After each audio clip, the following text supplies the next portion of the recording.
Are you ready to listen to my dad Joe and Uncle Justin talk about sports? Now on with the show! The Joe Mays and J-Raff Show is brought to you by Mays Sandwich Shop, which have been serving the greater West Lawn area delicious food for over 70 years.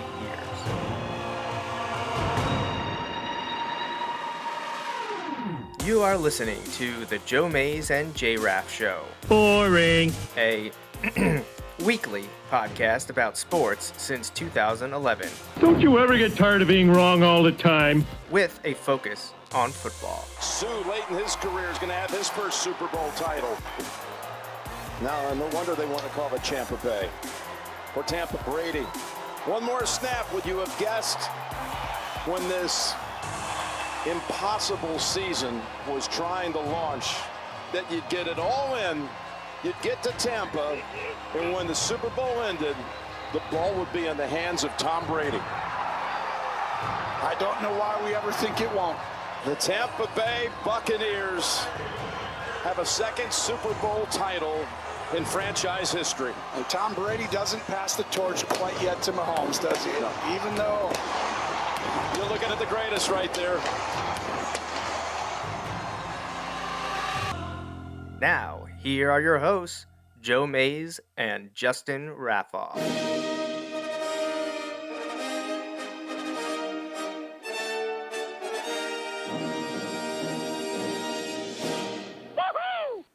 Woohoo is right. Here we are, back again. The Joe Mays and J-Raff Show coming to you as we continue our trek in NCAA Football 14, Dynasty mode.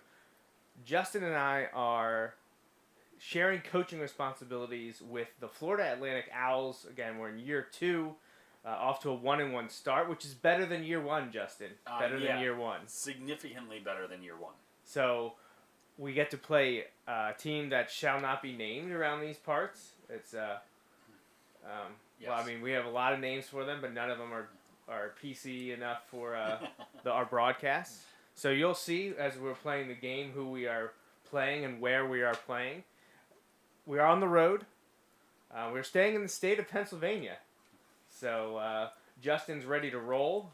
We won the toss. We chose to kick off. Justin's the defensive guru. So he's going to get going playing there. And I'll continue our introduction here. Pull up a camera so you can see what's going on with Justin and our Dynasty. So there we are. Yes, we are playing the Pittsburgh Panthers. We are in Pitt at the stadium. They're very much embellished the crowd that I would think would be at a... Unless they're counting like 2/3 of this as being Florida Atlantic fans, but...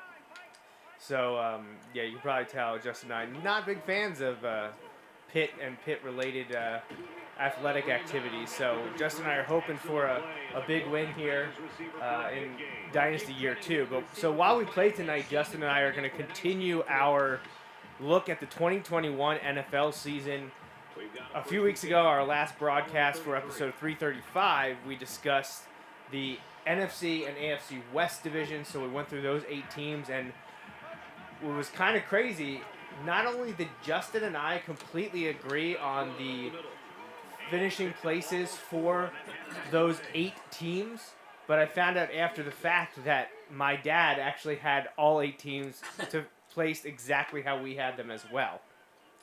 So I don't know what we have in store for us tonight. Justin and I were kind of flying by the seat of our pants when it comes to predictions of the NFC and AFC North, AFC and NFC South divisions this evening.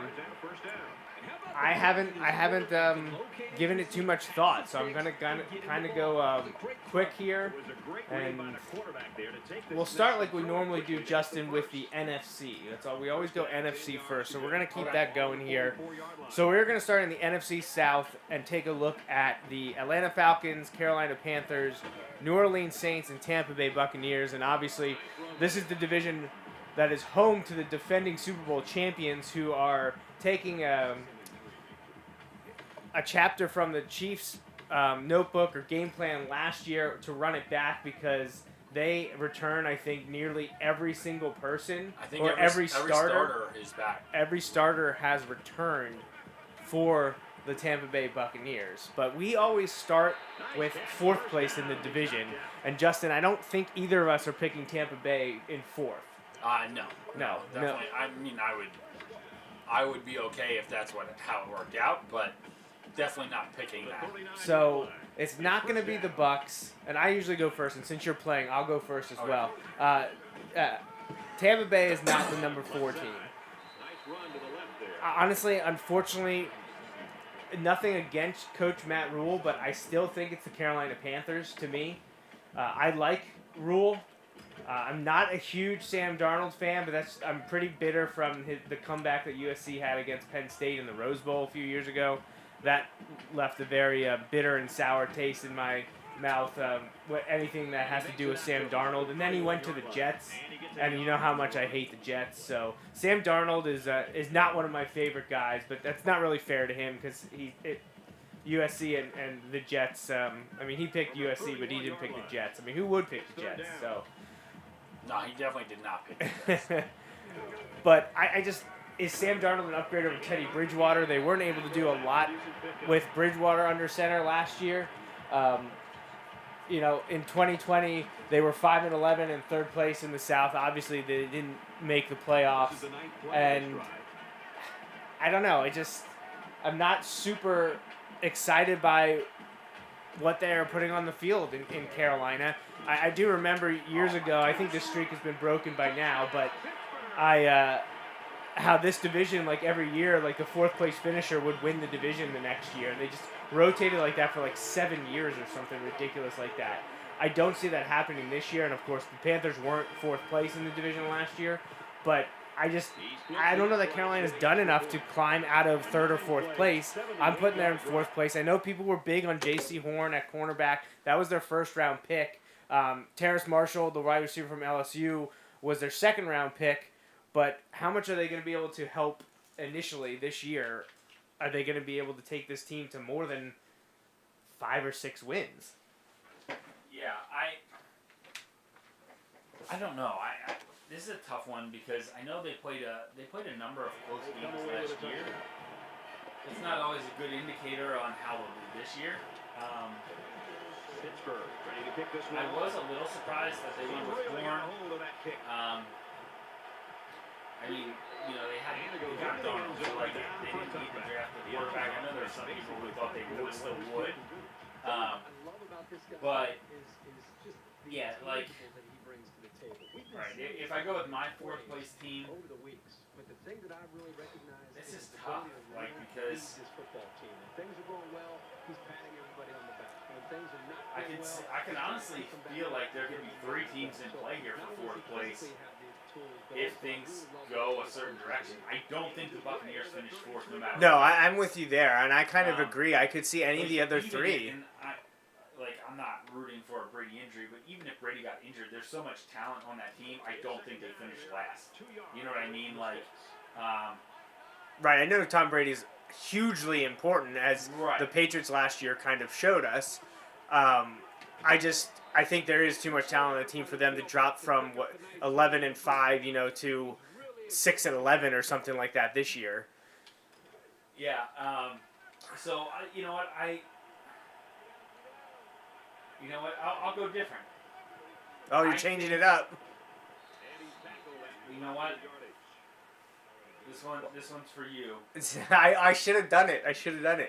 I'm gonna go with the Saints. Saints, yeah, right? I mean, it's not out of the realm of possibility, crazy, though. They won the division last year. Yeah. They won the division last year. I think it's nuts, and it's a risk. Because I honestly think the Saints could also win the division. Like, I know that I don't think they're likely to. Obviously, by my pick here to put them last. I think they could. I'm more of the I'll believe Jameis Winston is a good enough quarterback for you to win the division when he proves it. Yeah, he's high risk, high reward. I think it'll be interesting. I feel like they could score a bunch, but like the defense has honestly had to get it done there for a number of years, and the offense hasn't been able to get it done enough in the clutch. Like they put up some big numbers in this regular season, but then not in the playoffs the last few years. I just think losing Drew Brees is going to be bigger to that team than just the numbers. And I know that sounds crazy because he hasn't necessarily been the same the last couple of years, but I still think losing Drew Brees is a bigger factor there. You also have some aging pieces on defense. They lost their defensive coordinator, right? He's the head coach of the Lions now, right? No, Dan Campbell wasn't the defense coordinator. Oh, sorry. But he was a tight ends coach in Miami, so okay. I highly doubt he was the defensive coordinator. That's fine. But I think I would have got confused on because Anzalone went. Oh yeah, he left from New Orleans to go to Detroit. Yeah, I assumed he was the D coordinator there, but anyway, it'll be interesting to see. I'm gonna pick them in fourth. So what's their record? I'm gonna put them at 7 wins though. Okay, you're gonna have them pretty high. I don't think they're gonna be garbage. I don't even think they'll be drafting top 10. I just think, picking. I know that'll be 7 and 10 this year, not 7 and 9. Yeah. But I think that's a reasonable drop off for when you lose a Hall of Fame quarterback. So we'll kind of see. Yeah. Well, I'm gonna have Carolina at 6 and 11 in fourth place, but I'm going to put New Orleans right there, actually with you. But in third place at 7 and 10, I do have New Orleans in third. I think they're going to drop down for all the reasons you just said. They have some aging pieces on defense. They started to crumble in the second half of the year, and I know Drew Brees, maybe he came back too soon because he wanted to make sure that he was writing his own end to his career and not giving up too much, but he just didn't look the same when he came back from the injury. And we know from how many stories now of how badly broken ribs hurt. Right. And he came back, after 4 weeks or something like that? 12 or 13 broken ribs. It's insane what he came back. But, he didn't look the same after that, and he decided to hang him up, and now you're relying on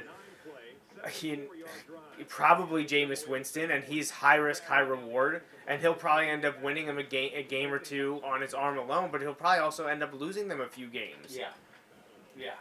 You're up. And, I feel like the team.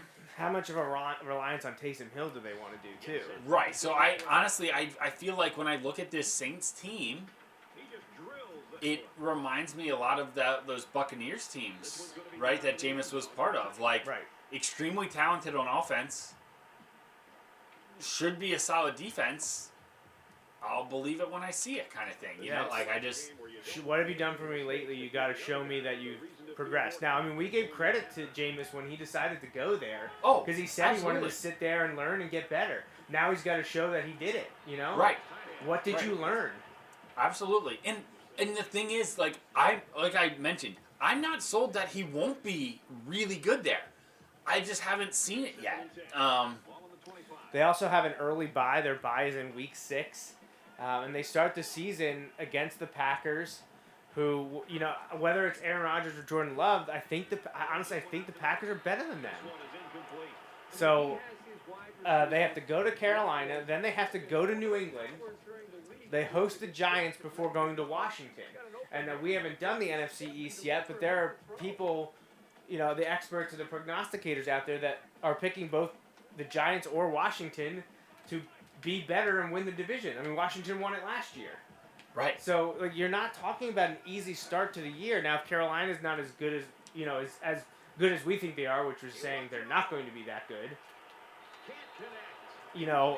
that's their most winnable game, I think, in the first 5 weeks. Right. There'll be some that say the Giants or Washington, but I don't know. It's just... I rebounded nicely for the second possession. Nice. So, good.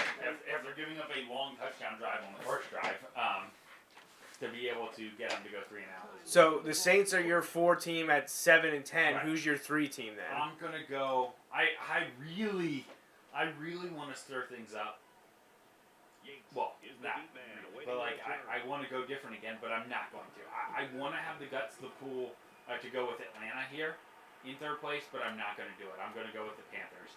I think the Panthers are going to be right around 8 wins. I think Matt Rule is going to be building them in the right direction. I think the defense is going to be scary good. They spent every one of their draft picks last year on defense. Yeah. And they started to see some of those returns as the season went on. They couldn't get anything going offensively. It'll be interesting to see. Joe Brady's still there, right? Yes. I as think far as I know. I think Joe Brady with Sam Darnold is going to be really interesting to see. I think they take a step forward. I'd like to see them take a bigger step forward. I haven't seen enough quite there yet. I want to see what that offense looks like. But they should get Christian McCaffrey back. They should get Sam Darnold. I don't know that Darnold's a big upgrade over Teddy Bridgewater. But we shall see. But yeah, I'm going to go with Carolina at 8 wins in that third spot. 8 and 9. Then. Yeah. I wish I was at least on their side of the field. Oh, you want to do the punt? I forgot. That's special teams. It's amazing how that negative loss on that running play just completely threw off the drive there. There we go. It's not bad. Instead of having 2nd and 6, I had 2nd and 12. But so we just flip-flop there, our 3rd and 4th teams. We're on the same page. You're a little higher on Carolina than I am, but I mean we're pretty much saying the same thing about the Saints. They're going to have to show us and prove it this year. So second place, I'm putting Atlanta there kind of begrudgingly because I think Arthur Smith has a chance to change things there, and we see teams get a bump from a new coaching staff fairly regularly. I know they just got rid of Julio Jones, who's one of the better wide receivers to come, into the NFL over the last 15 years. One of the best. He was just traded to Tennessee, and we'll talk about him more momentarily. But honestly, I don't think this division is really. We said I could possibly see. If things click right for the Saints, sure. If things click right for Atlanta, I think they could. But to me, this is Tampa Bay's division to lose. I know last year going into it, we kind of were back and forth on is it going to be Tampa Bay, is it going to be New Orleans, but I think it's definitely Tampa Bay this year. So I have Atlanta in 2nd. Kyle Pitts, everyone thought he could have been outside of Trevor Lawrence. He's the next best player in the draft. They were able to get him at 4. By the way, this is a very Narduzzi thing. They just ran the clock 30 seconds off the clock after they got the first down there. Of course they did. So they have a first-year general manager and head coach. I mentioned Arthur Smith.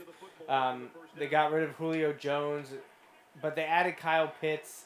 Last year they had also brought in Hayden Hurst, so they have a nice 1-2 punch at tight end. For the longest time, I wasn't a huge Matt Ryan fan. He was not my guy. I didn't want Miami to take him when they were debating. That was that draft class when the Dolphins went with Jake Long under Bill Parcells.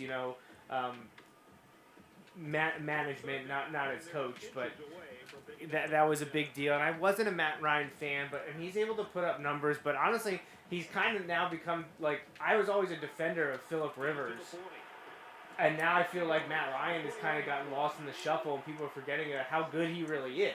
I take him over Flacco every day of the week. So I kind of come around on Matt Ryan and done a 180 on him, at least at this stage of his career. Now, is he a top 5 guy? No, I'm not going to kid anyone to say at this moment in time do I think Matt Ryan's a top 5 quarterback.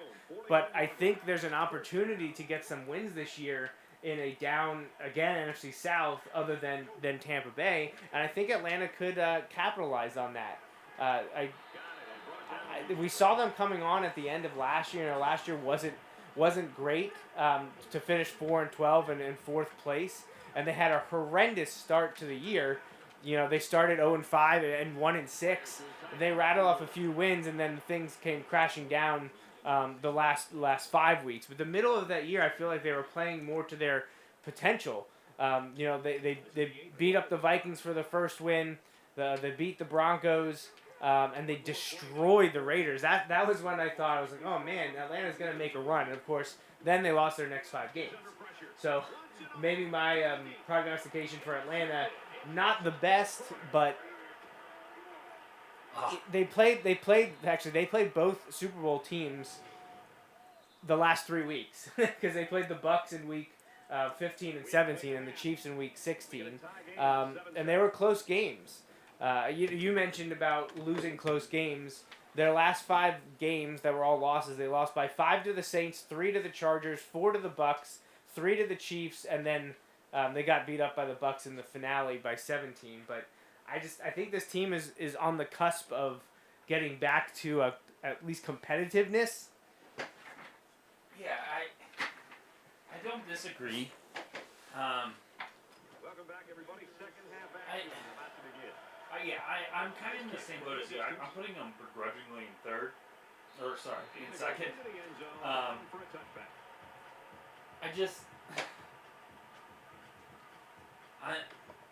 Like you, I've kind of come around for Matt Ryan. I'm not a strong Matt Ryan believer, but like I did with Phillip Rivers maybe late in his career, was doing a similar thing here with Matt Ryan, and like I feel like they didn't, when they gave him the tools around him, they made the Super Bowl. You know, like they pooped the bed there, but Oh God, that's gotta haunt so many people. yeah. I mean, Kyle Shanahan is right up there. It's career changing. I mean, he ended up getting a head coaching job, but that's something you're always going to think about. Of course, and then they lost in similar brutal fashion to the Chiefs. Yeah, they should have beat the Chiefs like 2 years in a row. Now, like, it was a little different, I think, against the Chiefs because like Mahomes went like crazy, but like in that one, if Garoppolo doesn't overthrow that one play, now it comes down to one play. They could have also made one defensive play. Right, one tackle. One thing, changes that game. But anyway, I have Atlanta in second place too. I'm gonna put them at 9 wins. Like, I don't think they're very good. I think it's an interesting dynamic when your best 2 offensive players, maybe weapons, I should say, are like really young, and your quarterback is a veteran. Yeah. Because is this Calvin Ridley's 3rd or 4th year coming up? I think it's only his 3rd, but I'm not really sure because last year as a whole is really weird to me, and I have trouble differentiating between. Right. times. No, you gotta be kidding me. Good solid defense there to force it into a 4th down situation. Well, the question here is 30. Oh my God, I'm not kicking a field goal, and I'm not punting either.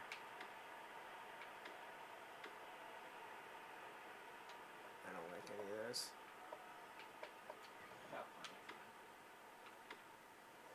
Big play in the game. Big play in the game. We need 1.5 yards here.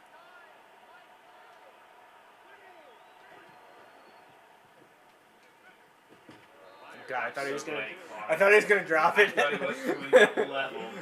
He did get level, but that's okay. But no, I'm right there with you. I have the Falcons in second at 9 and 8. That's where I'm putting them. So I'm gonna put Tampa. I have Tampa at 13 and 4. All right, I'm putting them at 12 wins. Not because they couldn't win more, but I think they realized, like last year, they kind of showed they went all NBA mode in that the regular season doesn't matter as long as you make the playoffs. Right? Yeah, they really did.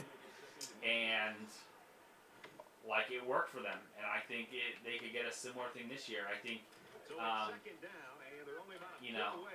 and it's crazy because like I know they were down a couple of possessions, but like Green Bay played awful and then came, had a shot and they kicked the field goal at the end. Like things like that. It's interesting. It's very interesting. So my dad texted me. He said his picks are Tampa Bay, Atlanta, New Orleans, Carolina. So he's actually the same as me. So my dad and I are 3 for 3 in the divisions we've discussed. He also sent me his AFC picks, but we haven't gotten there yet. Good or bad that you're starting to think more and more like your dad?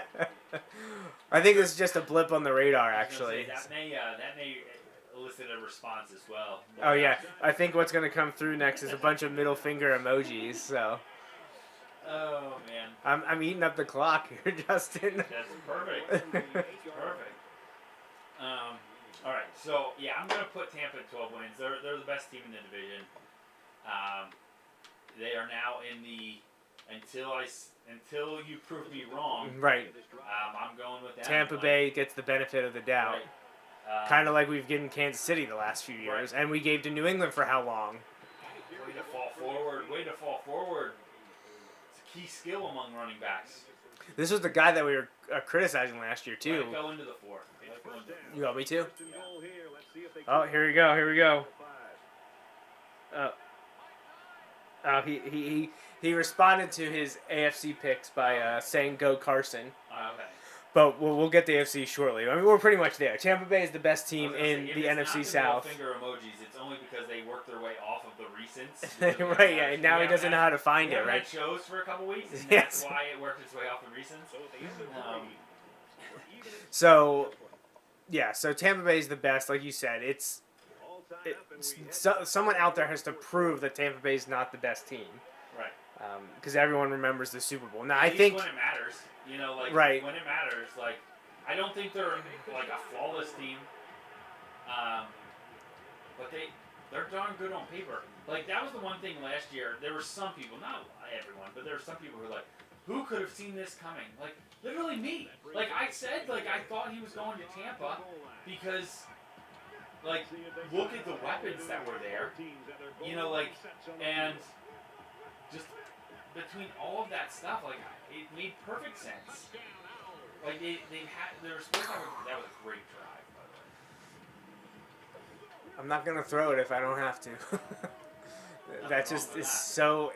I'm so hit or miss with the passing game. If I find the right play, if I find that you passed on 4th and 1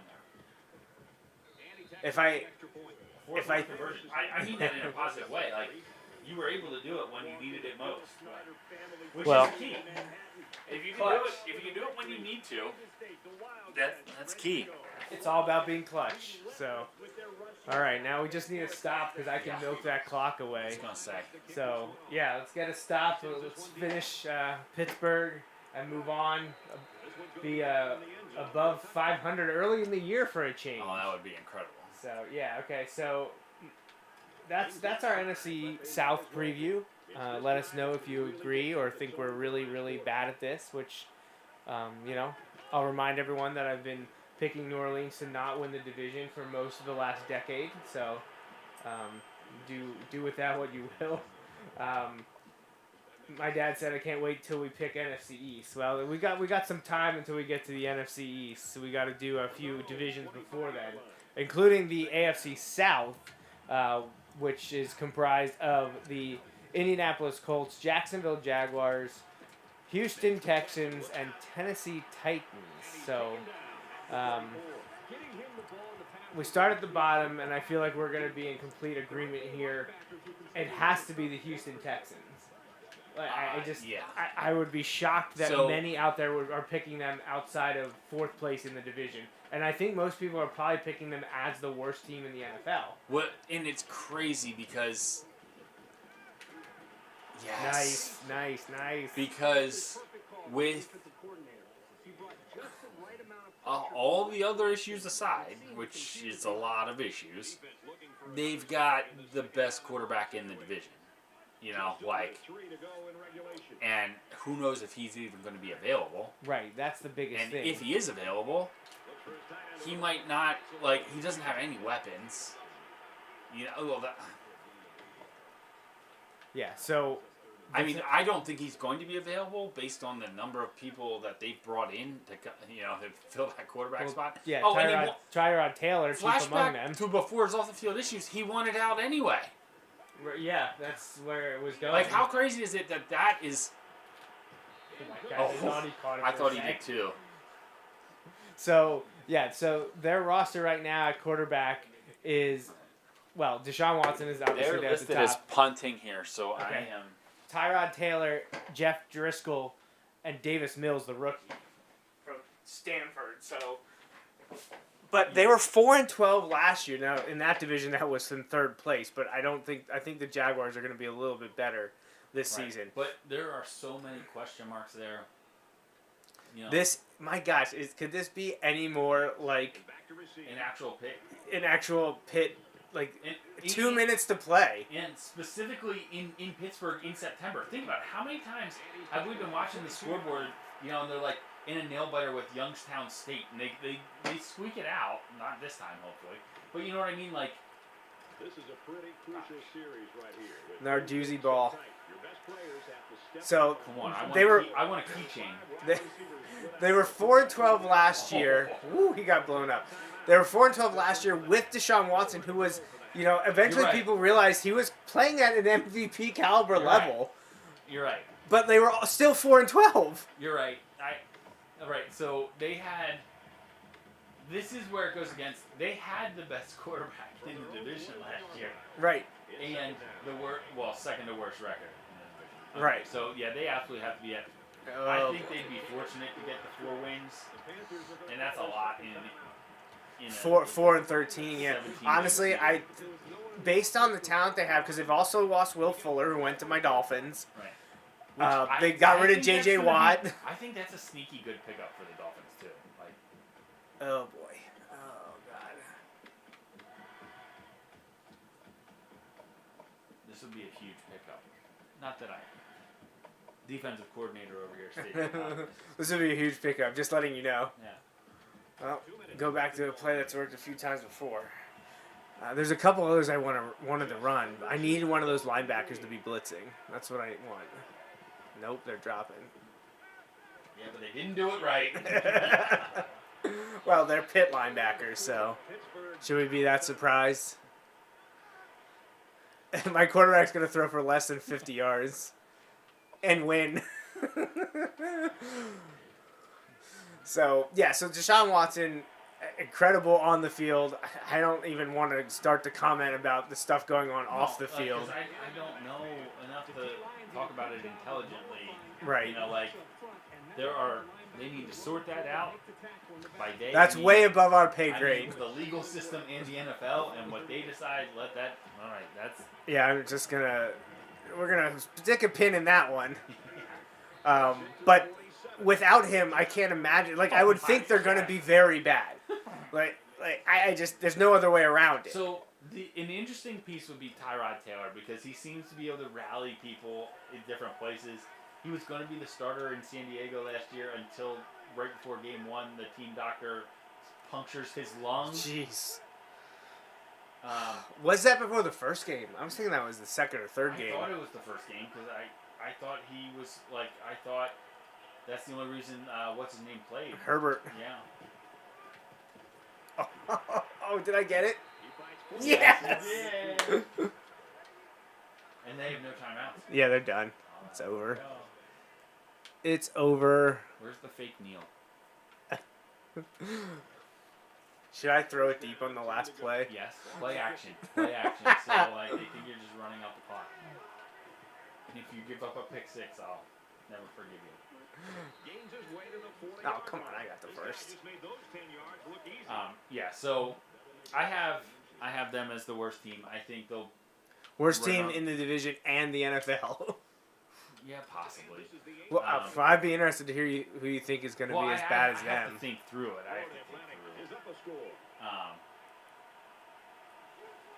Yeah. I mean, Not the first down, at least. Honestly, I think they could be... At least 5 games, right? I think they could be 2-15. Like, I really do. Like, I think that they're that poor. Yeah, they're in trouble.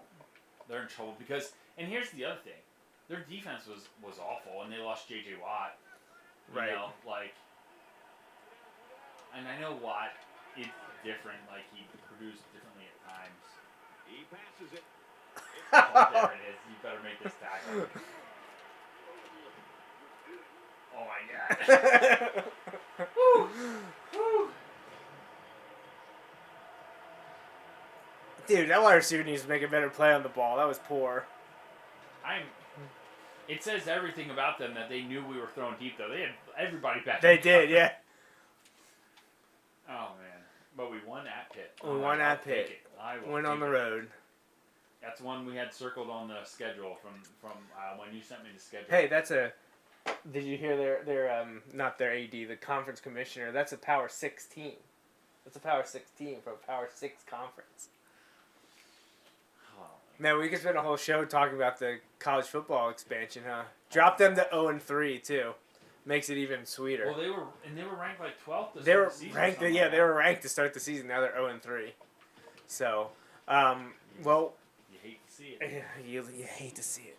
So Texans, honestly, 2-15, 3-14. Like, yeah, they don't have it. They don't have it. No. That team has been stripped. What does Tunsil think now? I mean, maybe he doesn't care because he got paid. So, and that's what he wanted. Maybe it doesn't matter. I don't know, but he's a different dude. That's how he ended up in Miami to begin with. I remember we were sitting here on the couch watching that. Oh man, that was crazy. But all right, so Texans in last. Both of us agree, not good. A few wins, handful at most. Yeah. Who do you have in third? Jacksonville. Okay, yeah, I'm gonna go with you there. I agree with Jacksonville. I'm gonna put them at like 6 wins. Were they 1-15 last year? Yeah. Okay. You think they're gonna get to 6-11? Yeah. So 1-15, honestly, I think if they go 5-12, I think that's a good year for them. 5 times as many wins. Right. With a rookie, I'm assuming he's going to start. I don't. Oh yeah. I expect anyone else to. I think the Urban Meyer thing is. That is the one thing that holds me back. I just don't see that. Multiple missteps in the offseason when you should be able to make all the right moves. Right, he screwed up with the strength and conditioning. Right. He's doing this flirtation with Tebow, which I'm not against giving the guy a tryout. But also, ripping Travis Etienne, in your introductory press conference saying, I was heartbroken that we didn't get the guy who went right before him. And I know that's weird, but, it's also weird when that dude is the best friend of the quarterback who just drafted, to be ripping him, I don't know. It's just weird.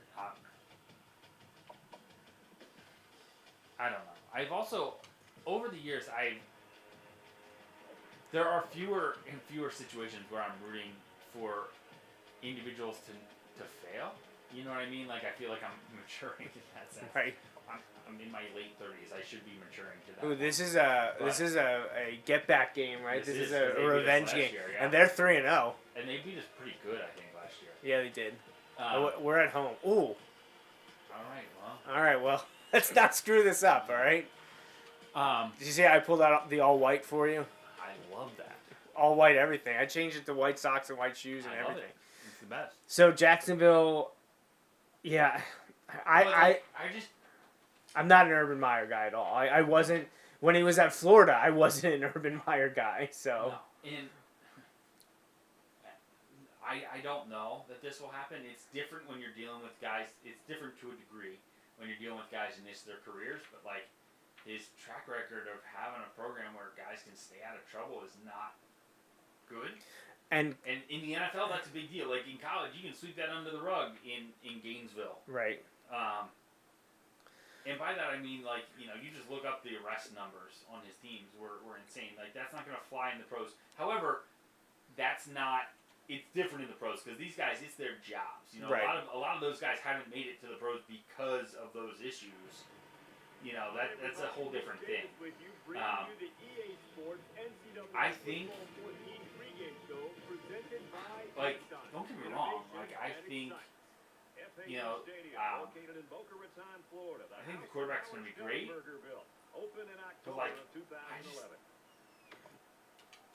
But to be fair, he got outplayed in the 2 biggest games the last 2 years.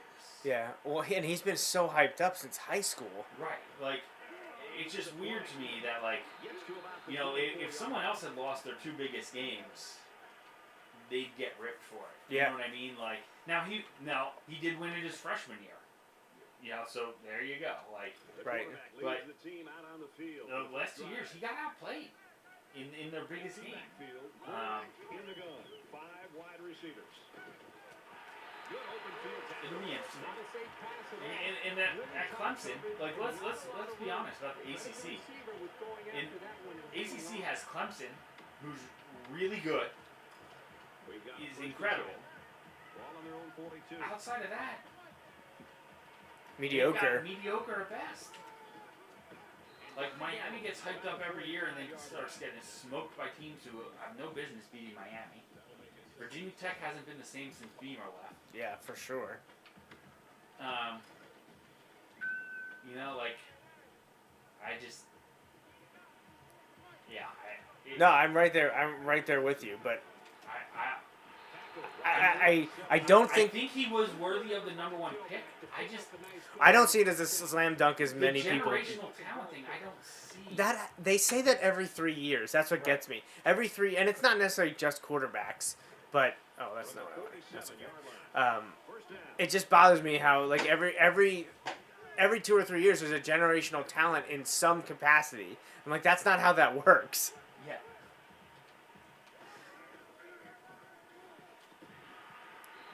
So so we're both with So Houston in last, Jacksonville in third. Does the trade for Julio Jones by the Titans sway you in your 1 and 2 at all? Or are you sticking with what you thought going into that before the trade?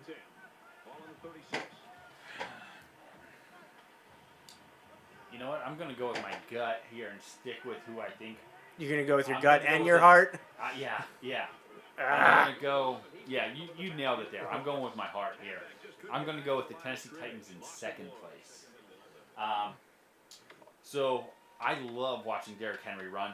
It's fun. It's fun to watch a guy that big run over guys in the NFL. Like, you don't see that. But it's got to catch up to you at some point, right? Right. He's going to drop off a cliff. And when you look at it, it's coming sooner than later. The number of times they've given him the ball over the last few years. I just don't see that. They've got the weapons. Come on. It'll be interesting. You nailed it. My heart is leading me away from that. I think they're going to be good. I think they'll win 10 games. In part because I think there's 2 bad teams in the division. Right. But I'm going to put them at 10 wins. And, yeah. I think they're really good, but we need to see it get done. I don't trust myself to kick a 47-yard field goal. Yes.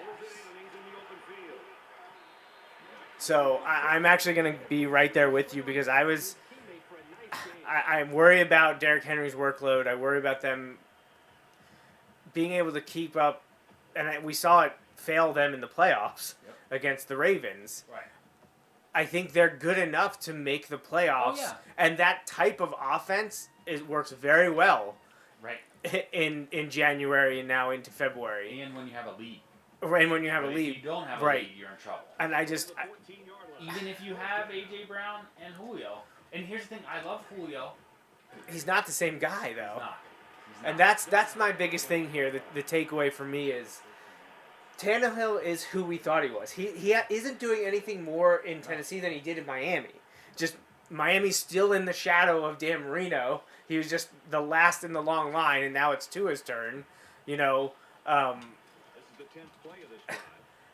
Tannehill he's a very good quarterback. He can at times show out that he's a top 10 guy. Yeah. But is he going to be able to do enough with his arm when it matters? And you can throw Julio Jones at him all you want. He's replacing Corey Davis, who is younger and moved on in free agency. Julio Jones is better than Corey Davis for a career. I just don't know if that's true right now. I don't mind Tennessee going for it. No, I don't either. I absolutely don't either. They're good. They're playoff good. They're not Super Bowl good, and they need to do something to try and close that gap. And so I think they went for it, and give them credit for doing it. I think the best all-around team resides in. Oh, I might have kicked that out of bounds. Resides in Indianapolis. Nope, you're good. So, the Titans last year were 11-5. They won the division, but they lost in the wild card to the Ravens, 20-13. It's their fourth season with Vrabel.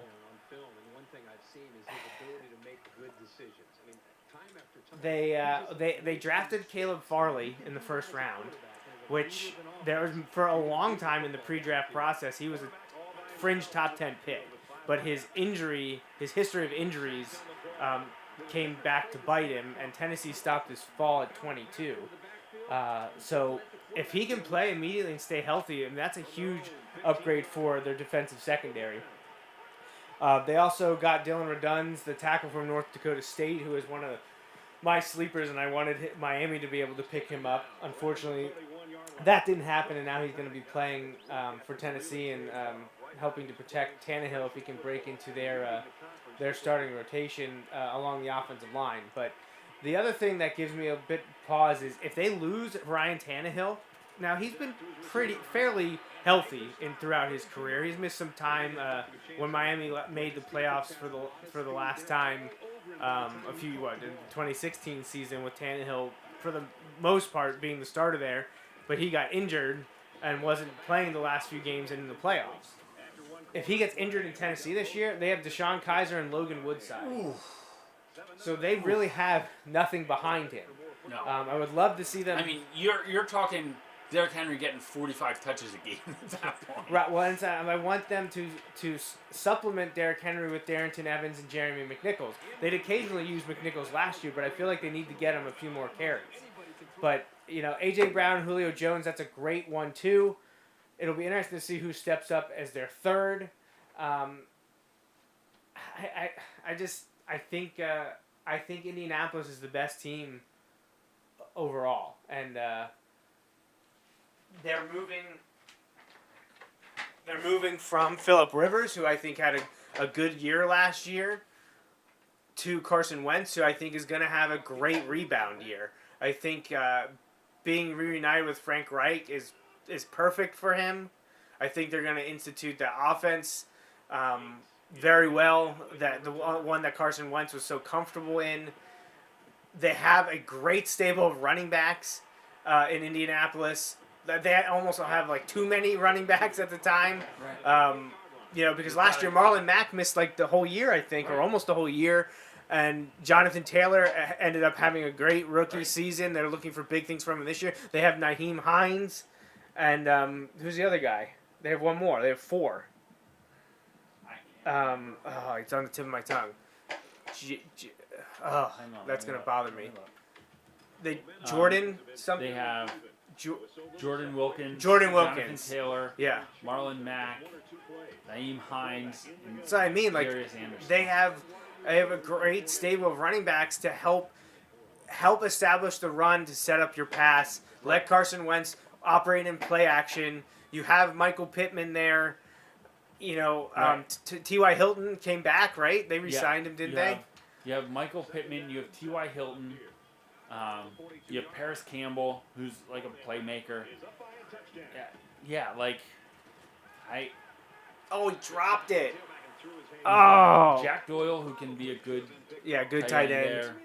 Now offensive line, I know they lost who was the tackle that retired? What's his name? Didn't he play Costanzo? They lost Anthony Costanzo, and they're not moving Quentin Nelson out. And obviously offensive line is a huge deal. Right. But I think they also signed Eric Fisher. Right. They brought in Eric Fisher, who tore his Achilles and missed the end of the year, and we saw how important the Chiefs' offensive line was in the Super Bowl. Right. But they have Ryan Kelly at center, who's really good. Ryan Kelly, underrated center. Quentin Nelson, probably the best offensive guard in the game. Right. You brought in Eric Fisher, who isn't the same guy he was when he was first drafted by the Chiefs, but no slouch either. Right. I just think top to bottom and depth-wise, the Colts are better than the Titans. Oh, I agree. And then you look at the defense, man. Like, their defense. Darius just Leonard is solid a all over the beast. Yeah, An Darius absolute Leonard beast. is one of the best linebackers in all of football.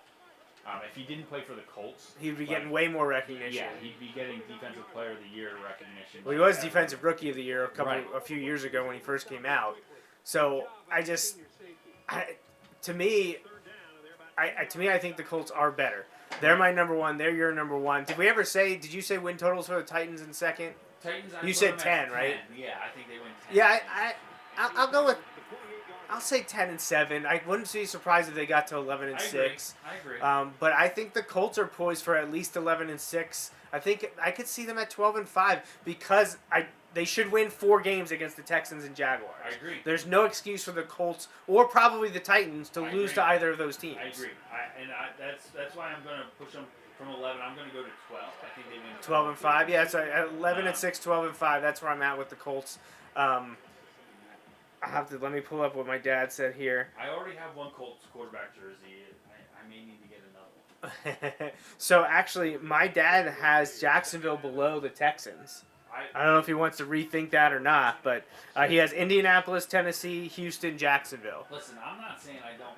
Well, I wouldn't mind it happening, but I think He says go Carson. That's what I. Okay, yeah. He also said that he hopes you are bitten by a shark, essentially, is what he was saying. He said, hey, Justin, you're going to the beach soon, huh? I don't wish you any bad luck. And he hit 3 shark emojis. Here's the thing, your dad will feel awful if you do get bitten. And I mean, I think you know me well enough that I would never let him live that down. Oh, of course not. Ever. You I would can't. have to change No. my fantasy football team name. Like The Justin Shark Attacks? yeah. Oh my gosh. No, you're absolutely he would right. Feel awful. He would feel awful, but like if the Eagles are doing something to the Cowboys, like he would definitely bring it up. Oh, yeah, he certainly would. It looks like the Cowboys are beating the Eagles the way the Shark beat Justin the other. Exactly. So I mean, we're right on again in the AFC South. We're in step, and really in the NFC South, we just flip flopped our 3rd and 4th team. So I did speak with my uncle, the New England fan, Rich. He's making sure to document our picks. I was gonna say, he had the archives up. Yeah, he's got the archives ready. He's got his pen and paper out. I did tell him that not only did you and I pick the same, but my dad was right there with us in the first 2 divisions. And we're very similar again here in the South. Yeah. I know we don't usually do playoff teams until the end, but I could definitely see both Indianapolis and Tennessee making the playoffs. I do not think Jacksonville or Houston are playoff teams this season. But in the NFC South, we didn't touch on it too much. Obviously, Tampa Bay for sure, but depending on how things shake out, I could see Atlanta or New Orleans making a wild card because there is that extra spot. But again, I think it's going to be tough for them. I think there's some other divisions that have more depth and more talent. So we'll see how that works. All right. We're approaching halftime with a 2-touchdown lead. I like this. We're doing well here. My dad sent the laughing cry emoji, and then he sent me the emoji with the angel emoji. That he's such an angel apparently. But yeah, so.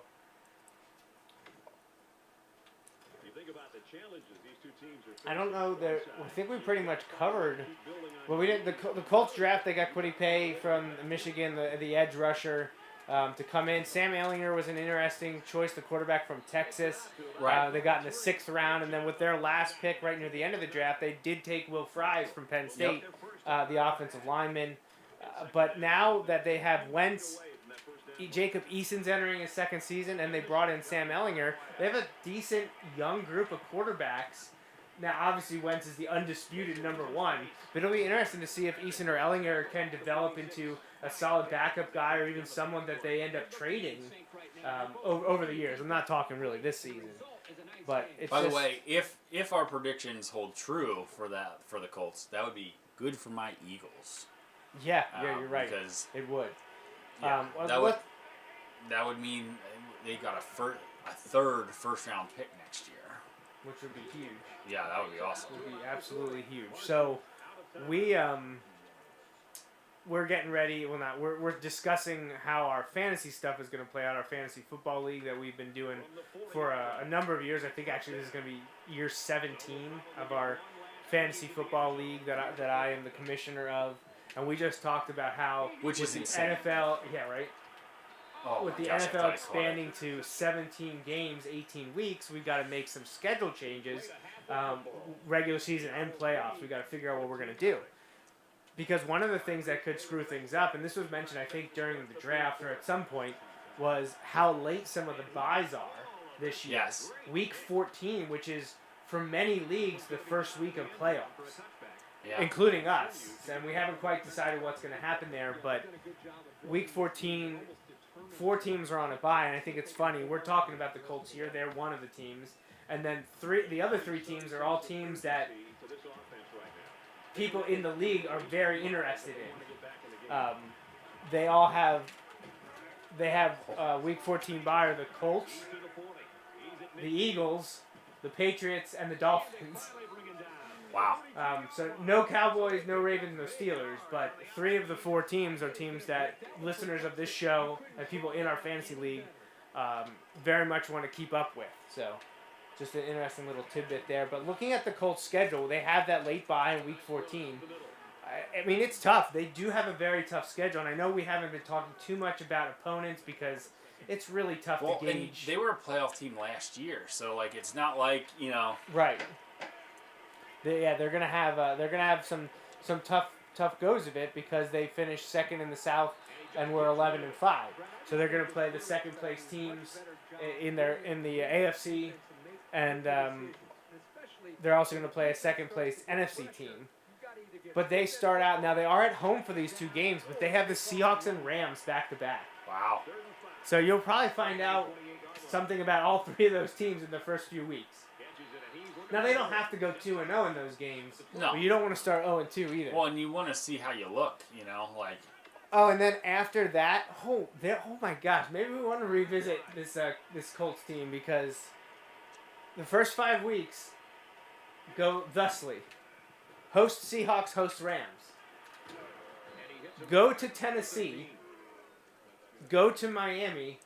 Go to Baltimore. Wow.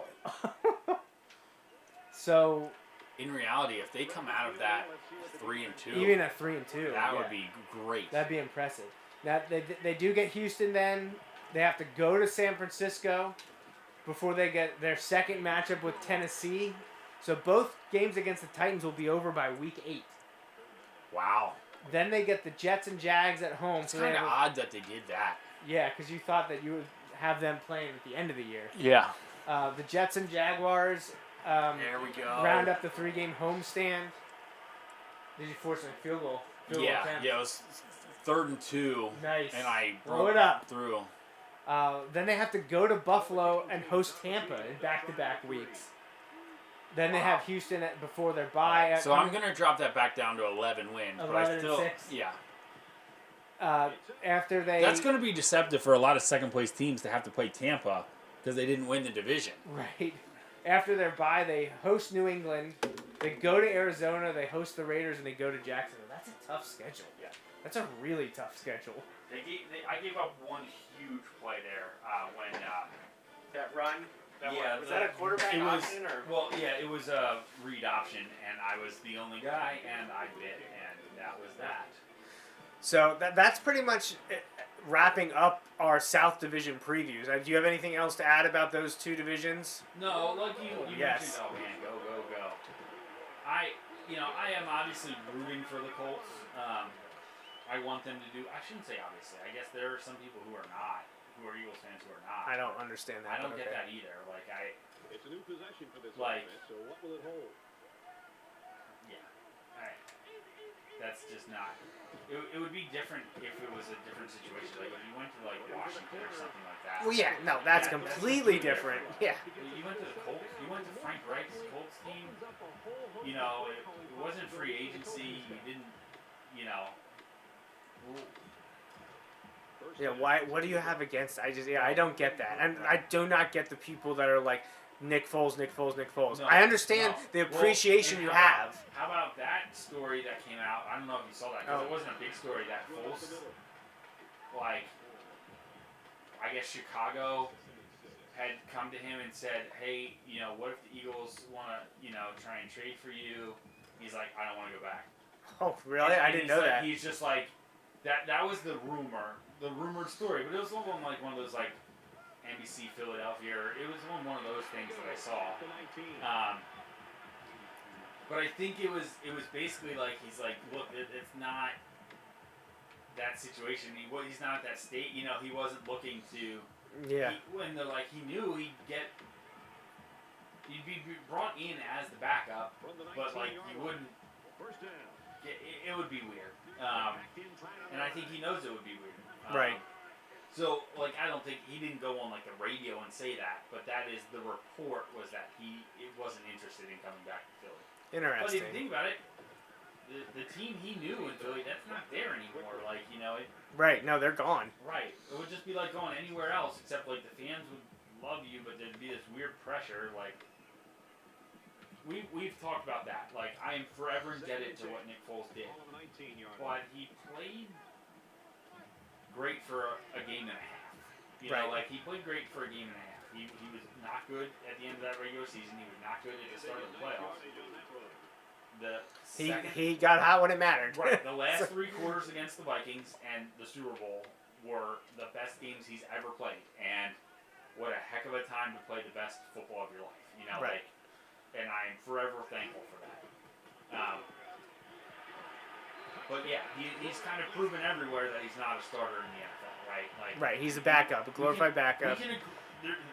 I saw this thing the other day. Like, what's a lesson that everyone needs to be taught, or like that you wish everyone understood? And it was somebody said that 2 things can be true. Like Nick Foles won a Super Bowl against the best coach and quarterback ever. And he outplayed them, right. which is awesome. But he's also proven that in the long run he hasn't been able to win the starting jobs. Right. And that's okay. It's fine. Yeah. Know your place. Know your worth. It is what it is. Right. The Eagles have to be all in on what they've got. So, are you okay with ending the NFL talk before I absolutely. shift? Let's shift to the NBA. It's something yes. that we don't discuss that often, but we talked about it a few weeks ago, and a lot has changed since then. The Sixers won their first round series. They looked a little rusty or a little poor in Game 4, but they were able to shake that off and advance into the second round. And they got caught a little, off guard in the first game against the Hawks. They've had way too many turnovers in the first half. But they almost pulled it out, though. Yeah, they did. They were within 3 or 4? Yeah, they got it to 3. They lost that by would have been 7. incredible. Did they lose by 7? That would have 7 been or 8. One of the best comebacks in NBA playoff history. And then and since then they've looked much better. They won Game 2 in Philly. Then they went to Atlanta, and everyone was like, "Atlanta's got this. Atlanta's got this." And because Atlanta hadn't lost since April 15th at home. The Sixers took it to them. Yeah, they did. Atlanta made a run, like what Paul Roberts always say. In the NBA, every team always makes a run. Absolutely. But the Sixers were able to beat them. They got a 2-1 lead. Game 4 is tomorrow night in Atlanta. So I would love to see the Sixers put the Hawks on their heels and one loss away. Now, did the NBA still do 2-3-2? No, they went to 2-2-1-1-1. 2-2-1-1-1. Yes, okay. which is huge, and I am a much bigger fan of 2-2-1-1-1, especially in NBA where they space all the games out anyway. See, it depends. If my team won a game on the road, I want those 3 games at home. Oh no, you're right. You're right. I'm talking right now when the Sixers are the one. No, I'm with you. But at least with them winning that first game, if it was 2-3-2, they couldn't be closed out on the road. They would have to come back home. Right. But no, I always like the 2-2-1-1-1 better. Just I felt it was. I mean, I know the travel situation is a little suspect, especially in this day and age. But nice, very nice. The Sixers. What I like about the Sixers so far is they've been able to do it with different techniques, different fundamentals, Right. different cast of characters, stepping up. We all know Ben Simmons isn't known for his scoring. That's not his thing. But what he's able to do with the ball and his defense, which has been why do we know why he didn't start on Trae Young in the first game? Like why they didn't? Doc Rivers just trying something new, I guess. Well, it didn't work out. No, it was awful. They changed it, and now he's played very Been well much against better. Trae Young, and that's what you need Simmons to do. He should have been. He should have been Defensive Player of the Year. Right. Like, I know Rudy Gobert is a great defender, but two things. One of them meaningful, the other meaningful just in a different way, I guess. And me just being petty. But when the Sixers played in Utah earlier this year, and they were without Embiid, so Simmons played, and they might have been without Howard too, but Simmons played center that game, and he scored 42 against them. Yeah. As center, so it's not like he doesn't shoot outside. These were close to the basket. He just dominated them. He did, yeah. All right. The second thing is Rudy Gobert last year, and then this is me being petty, made a joke of COVID, went around licking the microphones and like kissing Donovan Mitchell. Remember, like he was like messing around in the locker room. Yep. And gave Donovan Mitchell COVID. And like there's rumors that he's still not I won't say over that isn't over the COVID, but like he's still angry about how that which went down, I understand. Yeah. Like, so I don't like Rudy Gobert. Yeah. And he isn't as good as Ben Simmons as a defensive player. He's a great defensive player. He wasn't as worthy of Defensive Player of the Year this year, in my opinion. But obviously I'm biased on that, but like, whatever. I don't care. Yeah, like, Wear it on my... Ben, keep playing well in the playoffs, and we'll be good. Yeah. That's all that matters right now. You could care less about what's happening with them now. Nice tackle. Keep that clock running a little bit.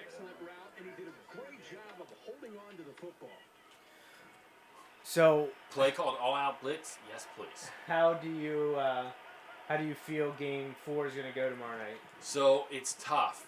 Danny Green's out like at least 2 weeks. Yeah, I saw with that. his calf strain. They've had guys step up and knowing it. Garcelle. It's from Springford. Oh, really? Yeah, I'm pretty sure. Having them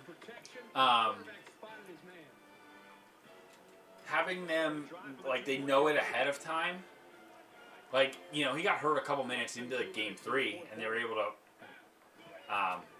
piece it together. There I bid again. Yeah, Man, I fight every Royersford, time. PA. But they, here we go. It's the onside one, I'm assuming, but. So like the other guys are gonna have to step up. What I hope they realize, like, man, if you go up 3-1 on them and you have 2 of the possible 3 remaining games at home, like, you're in a really good spot. Yeah. And you could really go to finish them out in Game 5 at that point. With this is an example for me of changed expectations, right? So going into Game 3, I'm like, hey, you split one of these 2, you got home court advantage back. Well, they won Game 3 and they won it fairly convincingly, not Right. blowout, but convincingly. So now I'm like, hey, win this and let's get it over in 5. Especially watching the Bucks come back from the dead. They looked awful in Games 1 and 2 Against the Nets. Oh, and Kyrie, I don't know if you saw that sprained ankle today. Yeah. Oh, Not good. his shoe was laying sideways on the ground, and he's standing upright. I'd like- expect him to miss a couple weeks like Green. You would think so. Now Harden is getting close to being back, supposedly, but you know how those hamstrings go. Oh, and make Harden guard somebody. Yeah, All right. That's not happening. on a strained hamstring. Yeah, let's see that. So like, let that go 7, no matter what. But none of that matters if the Sixers don't take care of business. To me, I shouldn't say it. It obviously matters, but like, my interest level goes much lower if that happens. Yeah, it's really interesting now. Like, you start looking, man, the Nets are banged up. The Bucks have won 2 in a row. Is that 2-2? Yeah, it's 2-2 now. Yeah. After they looked horrific for the first 2 games. So, yeah, it'll be interesting to see how this plays out. Well, my interest in the NBA will end as soon as if the Sixers stop. Like, I just can't. There's too many players that I do not like that I cannot watch. I just I just can't. So if the Sixers, and I hope they don't. If the Sixers don't make it, let's say the Sixers don't make it, you don't have a Kyrie jersey waiting. Oh my God, Brooklyn is the last team I want. Which is a shame because I was all like, when Kyrie's at Duke, and then when he's in Cleveland with LeBron years ago. How many games do you think Kyrie played at Duke? 26. 11. He only played 11 games. He only played 11 games. He got hurt. Yeah. I mean, I knew it wasn't a lot, but I didn't realize it was that few. Right. Like 11 means like you were done at like Christmas time. Yeah. Like, wow, but that's 10, 12 years ago now. Yeah, that was a long time ago. But like, it's just interesting to kind of think of that. But yeah, don't get me wrong. My interest level will go down significantly. There are still some storylines that I would pay attention to, like basically, kind of anti-Nets. I don't want them to get it done. Well, yeah, certainly. They're at the top of my list of the teams. I don't really want the Jazz to get it done. And I know this sounds crazy, but listen to my irrational rationalizing here. Donovan Mitchell and Ben Simmons had that feud over Rookie of the Year, right? And Ben Simmons won it, and he's like, how can he be a rookie? It's his second year, but he didn't play his first year. Right. Well, we could talk for a long time about how rookies are classified throughout the sports, because I feel like the NFL is the only one that does it right. And then after that, you got the Ben Simmons, or you have the Defensive Player of the Year thing this year. I don't like Rudy Gobert. It's nothing major. It's not like, oh. So who do you want from the West then? Who do you want for matchup reasons, and who do you want for rooting reasons? Like if say the Sixers weren't in it. Oh man, I honestly, they all kind of scare me. I think they can beat Phoenix. Chris Paul scares me a little bit, but I think Ben Simmons on him does a good job. It's amazing to me that Chris Paul is still operating in the league at this Ayton, level. Oh my gosh. Dude, the other night he had 15 assists and 0 turnovers. I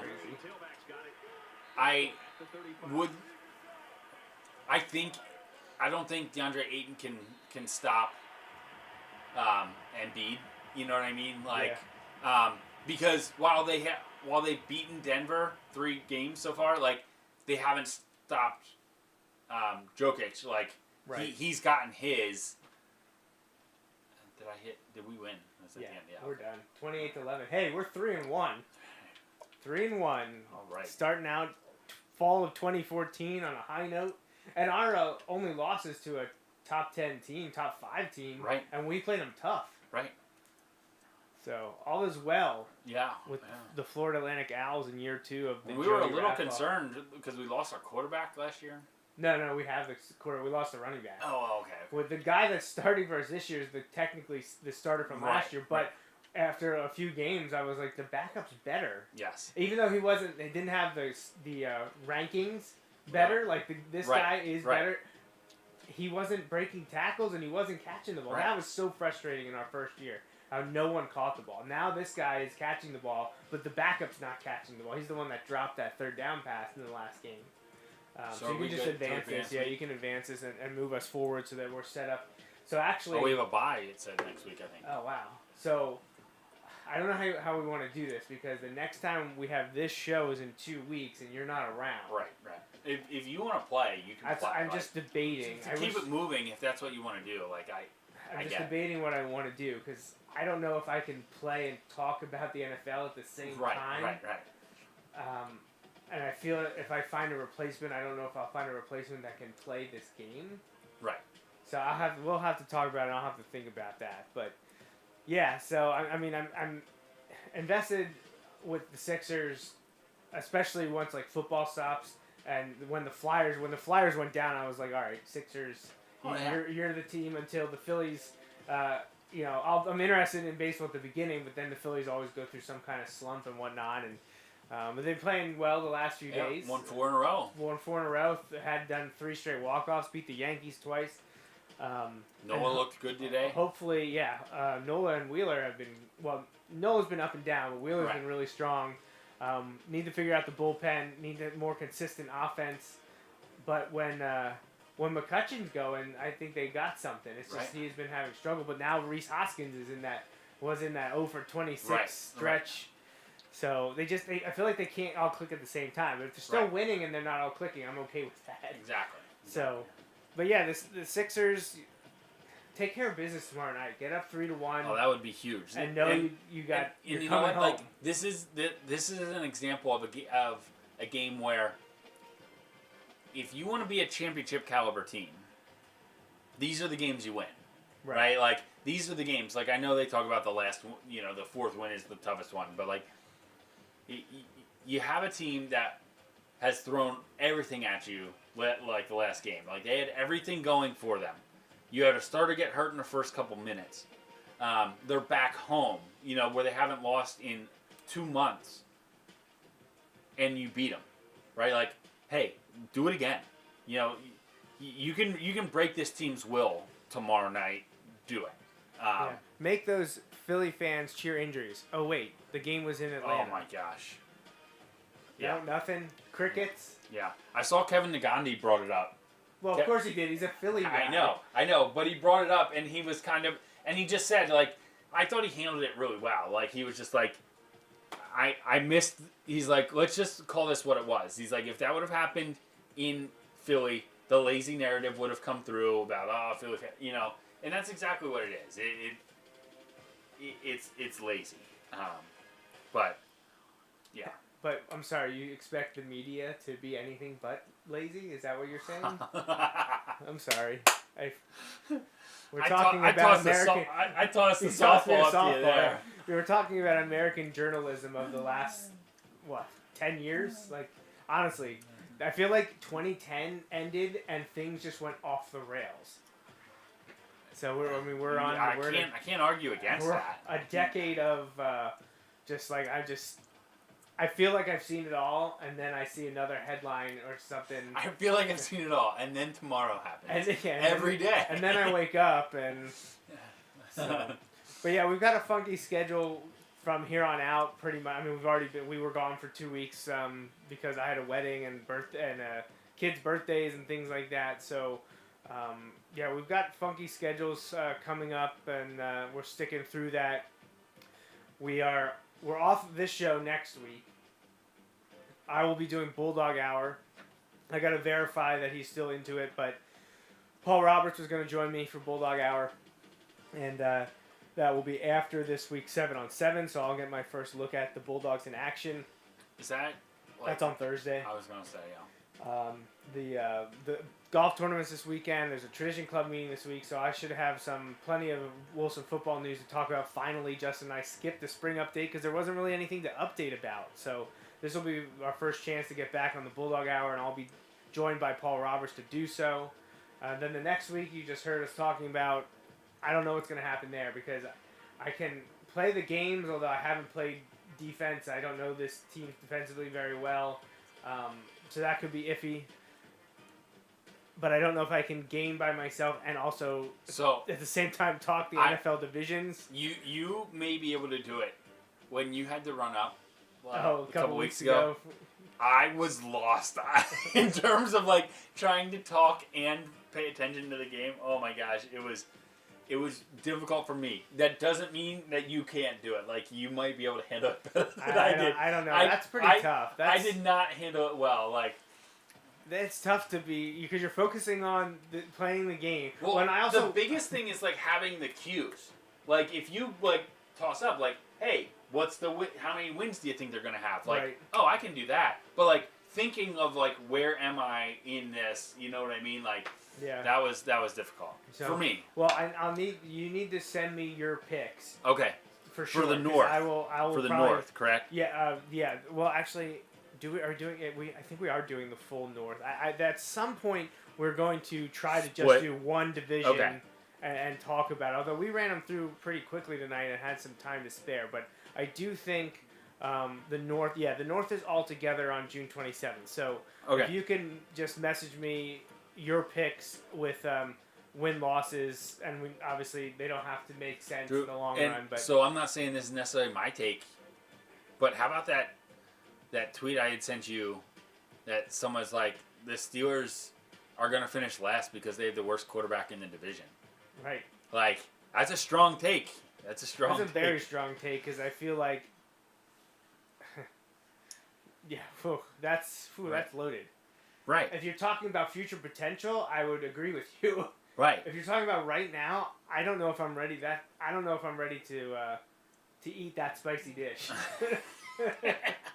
I just don't know. I know the last 2 years with injuries and performance, especially the second half of last year, maybe don't bode well for him, but I don't know. I mean, Burrow is quite the talent, but I'm not a Baker Mayfield guy, so it's tough for me. Man. But and I mean, he started to play better at the end of the year. So. I know, but I have to sort this out yet, but like it's that Cleveland feel. It's starting to feel like 2 years ago, isn't it? Like the hype machine where people are like, they may be the best team in the AFC.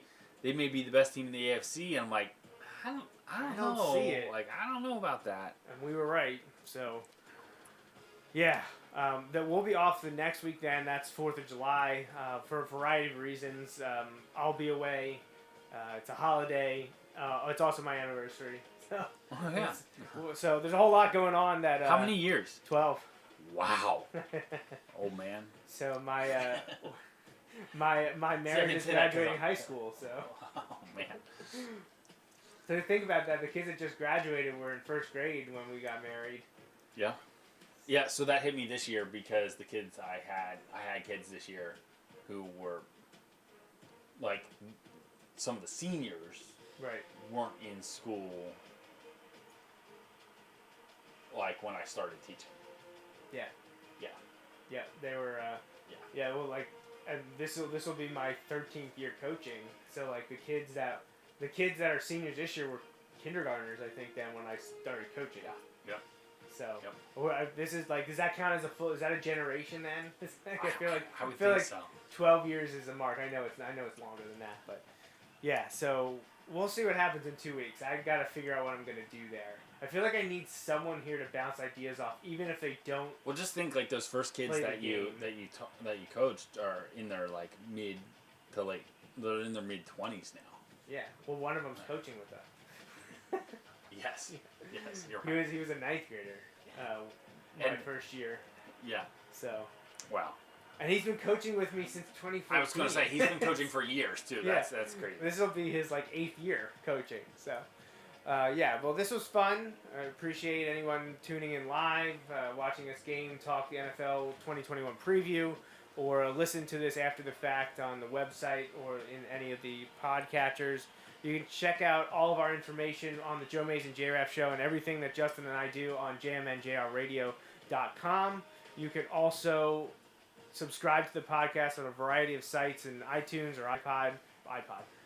Apple Podcast is the best place to do that.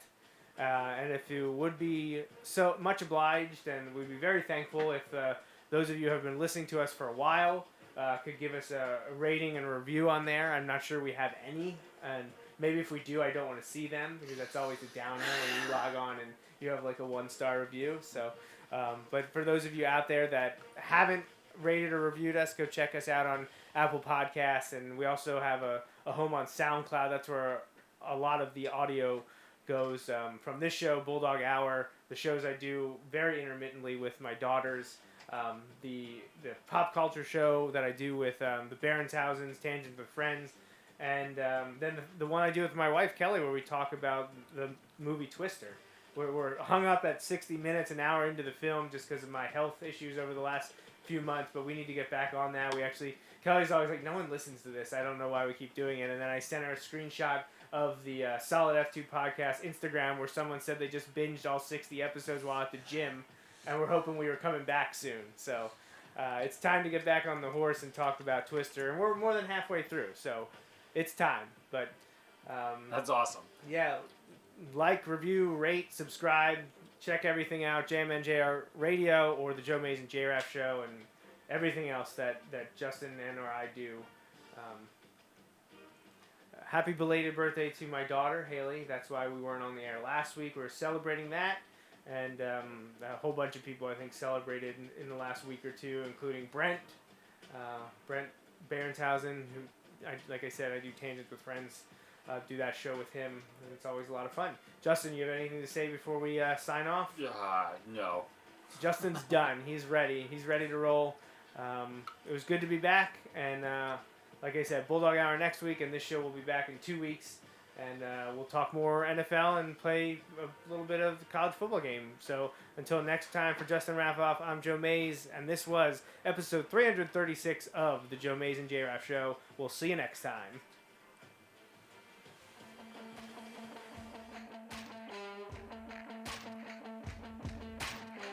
That's a wrap on this episode of the Joe Mays and J-Raff Show, brought to you by Mays Sandwich Shop.